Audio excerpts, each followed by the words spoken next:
I'm Daniel Child from Kaysville, Utah, and having a great time at camp. It's been a lot of fun and great people here. Bigfoot, a 50-year journey come full circle. The book is written by Dr. Matthew A. Johnson. I'm Willie Rose, and we are reading the book. We are on chapter 27, entitled The Rest of the Story. I loved listening to Paul Harvey as a kid. I even made it into one of his write-ups when I was in the 9th grade at Leslie Junior High School. I had called into our local Statesman Journal newspaper in Salem, Oregon, because the sports department had a hotline for sports questions. If they thought your question was worthy enough, they would answer it in the paper the next morning. So I called the hotline and left the following message. My name is Matt Johnson, and I'm in the 9th grade. I stand 6 feet and 7 inches tall. I know it's okay to dunk the ball in high school, but are we allowed to dunk the ball while playing middle school basketball? At that time in the 1970s, our middle school went from the 7th grade to the 9th grade. High school went from the 10th grade to the 12th grade. The local sports writer answered my question the next morning in the newspaper and told me that it was legal to dunk the basketball in middle school. Well, a couple of days later, Paul Harvey briefly touched upon my phone call in his article. He wrote, "Did you hear about the middle schooler in Salem, Oregon, who called up the local newspaper and asked the sports writer if it was legal to dunk the basketball? Can you imagine how tall he must be?" I immediately became famous among some of my peers for the rest of the school year.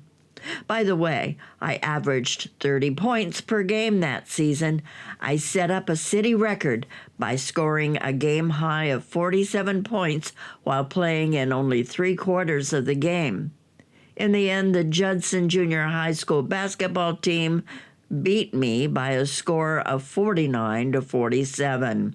Fortunately, my teammates at Leslie Junior High School also scored 28 points, so we ultimately won by a score of 75-49, but I digress. Anyway, Paul Harvey always began his stories by sharing a teaser that would grab your attention. Once he had you hooked, he would utter his catchphrase line, "And now, the rest of the story." He would explain in detail everything that led up to the attention-catching event and beyond. Then he would end his time on the radio by saying, "And now you know the rest of the story. Good day."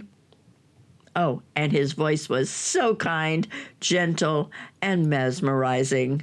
I loved Paul Harvey and miss him very much. The world needs more people like Paul Harvey.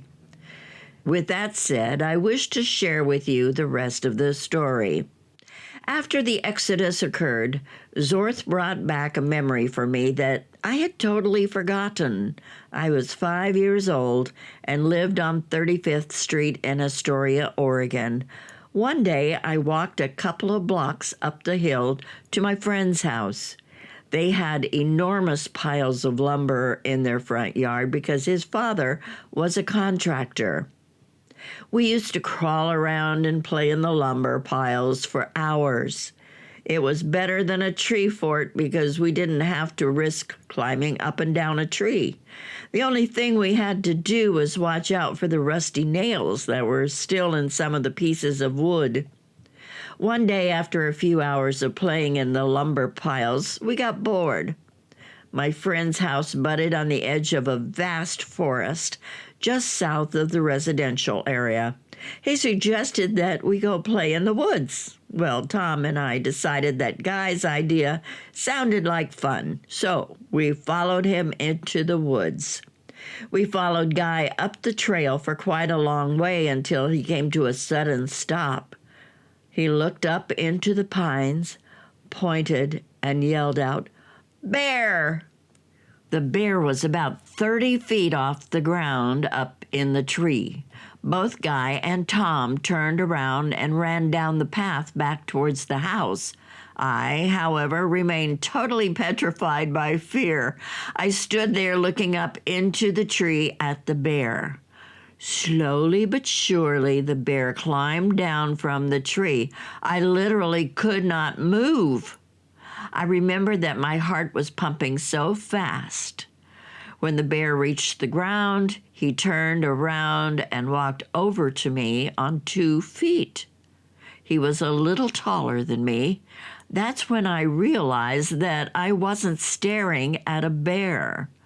Rather, I was staring at a real hairy kid who was standing about 10 feet away from me.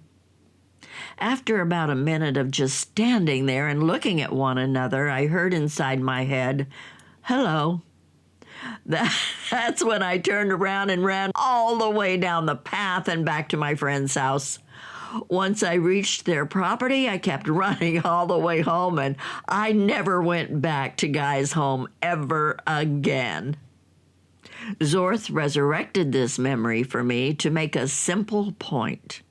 We are all connected. What one knows, we all know. What one feels, we all feel. We have known you for a long time. We have been with you for most of your life. We will be with you for the rest of your life. We are friends. We are family. Finally, Zorth asked me, "Please teach the other humans that we are their friends, that we love unconditionally as our Creator intended for all of us to do. The human race is broken and disconnected from the Creator, from one another, and from the earth.